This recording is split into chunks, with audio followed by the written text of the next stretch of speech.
I have a somewhat long one, so I'll begin and start.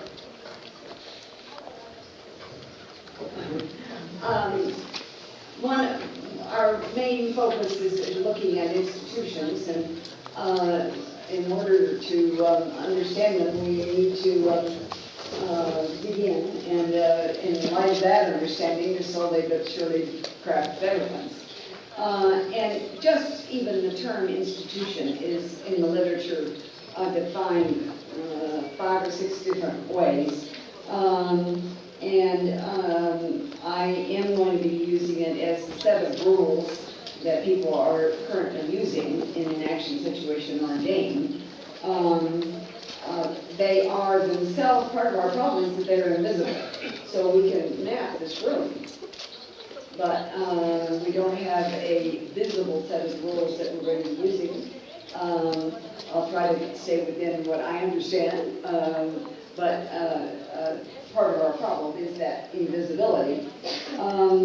And as I discussed just earlier, the rules that are used at any one level depend upon rules at a variety of other levels. For example, our universities had to agree on when the dates would be. We had to agree on a whole variety of things. So various institutions higher than the rules used in this room affect that whole process. So I am going to go back to the institutional analysis and development framework and work my way up.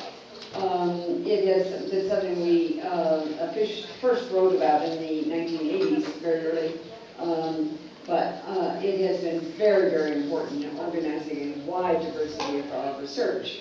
And it is a framework.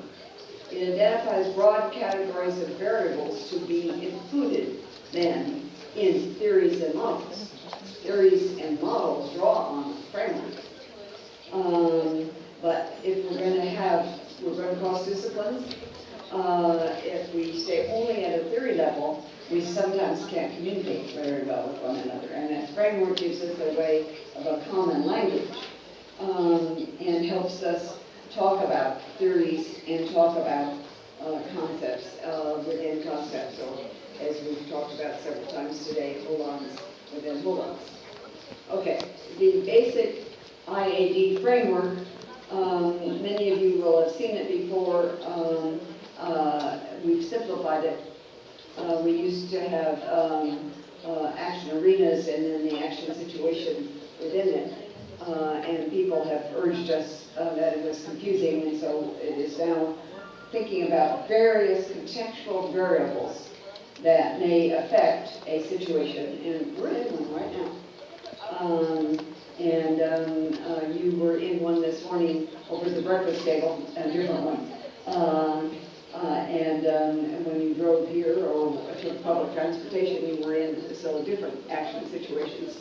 So in the course of a day, any one individual finds themselves in a diversity of action situations. And then we have interactions, which we're doing, and they need outcomes. And let's hope the outcomes here are great new insights in light of our interactions, feedback on how we can do this in the future, etc. So this is a very general framework.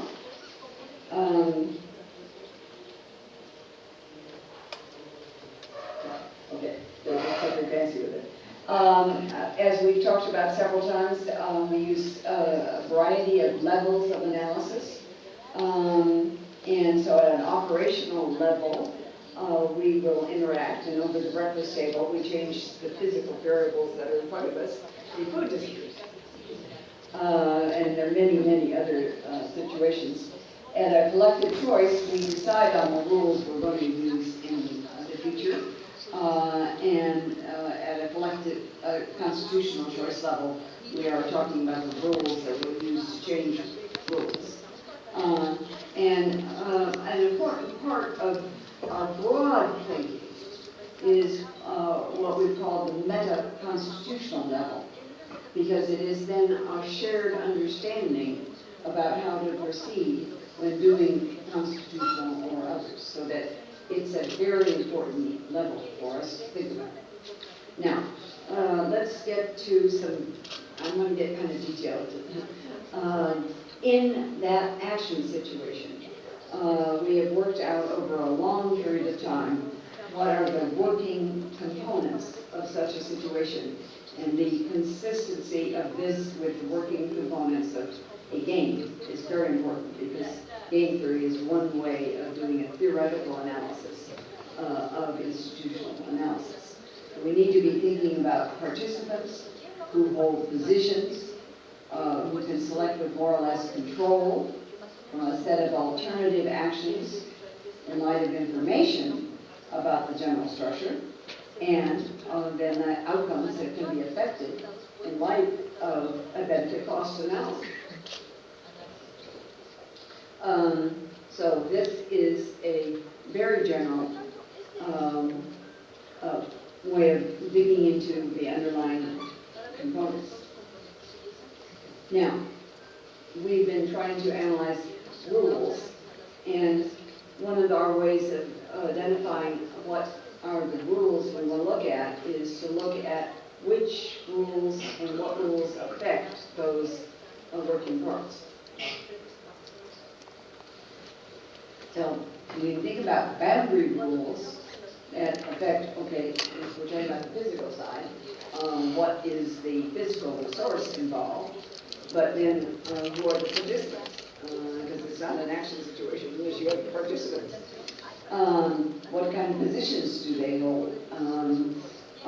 What are the aggregation rules? Is this one man, one vote unanimity or majority rule, or is there some one of the participants who is dominant and is the chief, and the decision made by that chief is what's going to be the final decision? What kind of information our rules are involved in terms of what they need to bring forth.